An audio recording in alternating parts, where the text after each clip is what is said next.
புதினம் தெரியுமோ? புதினம் தெரியுமோ?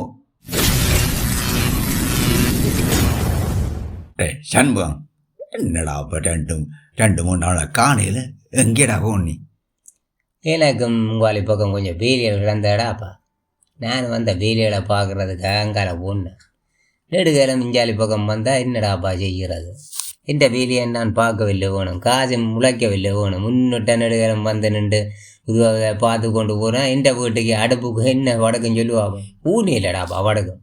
சரி சண்முகம், சரி வந்தனே தித்தையும் வந்துட்டு குடிச்சு போட்டு இந்த புதுநத்தையும் கேட்டுட்டு போடா. என்னடா? சரி சரி சரி.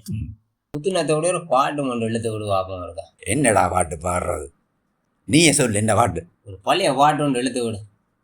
சரியடா, நீ ஆசையாக கேட்டுட்ட, ஒரு பழைய பாட்டை பாடுறேன். சரியே? சரிங்க. காலங்களில் அவள் வசந்தம், கலைகளிலே அவள் ஓவியம், மாதங்களில் அவள் மார்கழி, மலர்களிலே அவள் மல்லிகை. காலங்களில் அவள் வசந்தம், கலைகளிலே அவள் ஓவியம், மாதங்களில் அவள் மார்கழி, மலர்களிலே அவள் மல்லிகை. காலங்களில் அவள் வசந்தம். என்னடா காணுமோ? காணும். கொரோனா எப்போ வரவு தொடங்கிச்சோ அதோட எங்கட சின்ன பிள்ளைகள் என்று நிம்மதியும் போட்டுது. கொரோனாவுக்கும் சின்ன பிள்ளைகளுக்கும் என்ன சம்பந்தம் உண்டு யோசிப்பியல்? விஷயம் இருக்கு.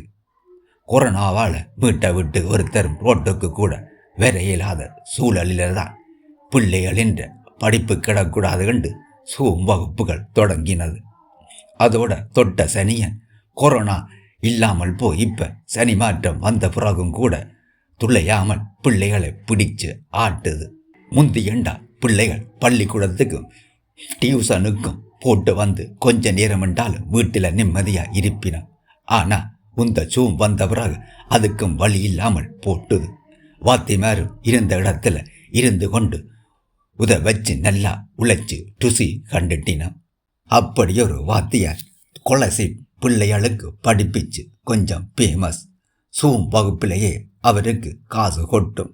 அதால் பள்ளிக்கூட வாத்தியார் வேலைக்கு 5 வருஷம் லீவை கொடுத்துட்டு முழு நேரமாக சூமில் கொலசி வகுப்பு தான் கொடுக்குற.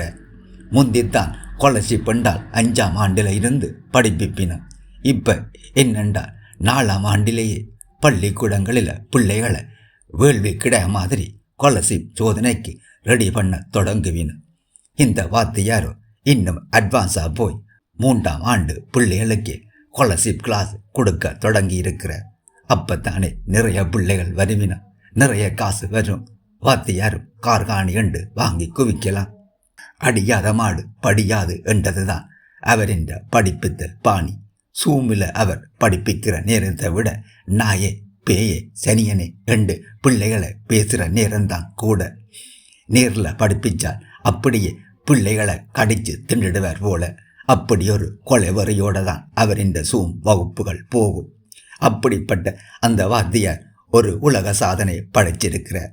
உலக தொலைக்காட்சி வரலாற்றிலேயே முதன்முறையாக 2 டிவியில் புது படத்துக்கு போடுற விளம்பரத்தில் வார மாதிரியான ஒரு சாதனை தான் இதுவும்.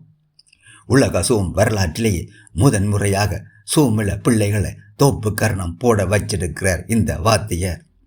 இதை கேள்விப்பட்டால் சூம் கொம்பனிக்காரனை ஏங்கி போடுவான். அப்படியொரு சாதனை. காசும் சொல்லையா வாங்கி கொண்டு இப்படி சூமில் பிள்ளைகளை வதைக்கிறவைக்கு ஏர் நடவடிக்கை எடுப்பின. சூம் என்றதால் எங்களால் ஒன்றும் செய்யலாது என்று கைவிரிக்காமல் இப்படியான ஆக்களையும் கட்டுப்படுத்த நடவடிக்கைகள் எடுக்காட்டி உவைகள் சூமில் இன்னும் என்னென்ன கூத்துகள் ஆடிவினம் என்று நினைக்கவே நடுங்குது. கண்டியலோ. நன்றி. உதயன் பச்சி. கண்டியலோ, இது கொலை சிப் அல்ல, கொலை சிப்.